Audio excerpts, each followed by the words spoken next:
Hello guys, നമസ്കാരം. ഇന്ന് നമ്മുടെ നാട്ടിൽ കൂടുതൽ ആളുകൾക്കും കണ്ടുവരുന്നൊരു രോഗമാണ് പ്രമേഹം അഥവാ ഷുഗർ. എന്താണ് ഈ പ്രമേഹം? ഇതിൻ്റെ ലക്ഷണങ്ങൾ എന്തൊക്കെ? നമുക്കൊന്ന് നോക്കാം. നമ്മുടെ ശരീരം ഒരു യന്ത്രം പോലെയാണ്. ഇത് പ്രവർത്തിക്കാൻ ഊർജം അത്യാവശ്യമാണ്. ഈ ഊർജം നമുക്ക് ലഭിക്കുന്നത് നമ്മൾ കഴിക്കുന്ന ഭക്ഷണത്തിൽ നിന്നാണ്. ഭക്ഷണം ദഹിക്കുമ്പോൾ അത് ഗ്ലൂക്കോസായി അഥവാ പഞ്ചസാരയായി മാറുന്നു. ഈ പഞ്ചസാര രക്തത്തിലൂടെ സഞ്ചരിച്ച് ശരീരകോശങ്ങളിലെത്തണം. കോശങ്ങൾക്കുള്ളിലേക്ക് ഈ പഞ്ചസാരയെ കടത്തിവിടാൻ ഒരു താക്കോൽ ആവശ്യമാണ്. ആ താക്കോലാണ് നമ്മുടെ ശരീരത്തിലെ പാൻക്രിയാസ് എന്ന അവയവം ഉണ്ടാക്കുന്ന ഇൻസുലിൻ എന്ന ഹോർമോൺ. പ്രമേഹമുള്ള വ്യക്തികൾക്ക് പഞ്ചസാര കോശങ്ങളിലേക്ക് പോകാതെ രക്തത്തിൽ തന്നെ കെട്ടിക്കിടക്കുന്നു.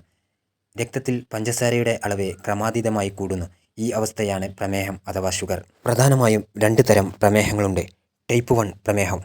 ശരീരം വളരെ കുറച്ച് ഇൻസുലിൻ മാത്രമേ ഉൽപ്പാദിപ്പിക്കുകയുള്ളൂ, അല്ലെങ്കിൽ തീരെ ഉൽപ്പാദിപ്പിക്കില്ല.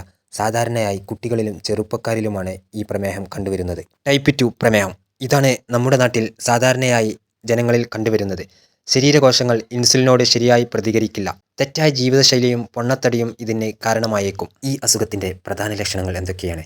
അമിതമായ ദാഹം തോന്നുക, പതിവായി മൂത്രമൊഴിക്കാൻ തോന്നുക, എപ്പോഴും വിശപ്പ് അനുഭവപ്പെടുക, കാരണമില്ലാതെ മെലിയുക, ശരീരത്തിലെ മുറിവുകൾ ഉണങ്ങാൻ താമസപ്പെടുക.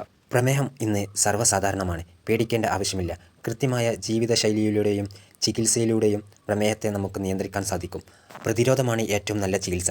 ദിവസവും വ്യായാമം ചെയ്യുകയും നല്ല ഭക്ഷണം കഴിക്കുകയും ശരീരഭാരം നിയന്ത്രിക്കുകയും ചെയ്യുക.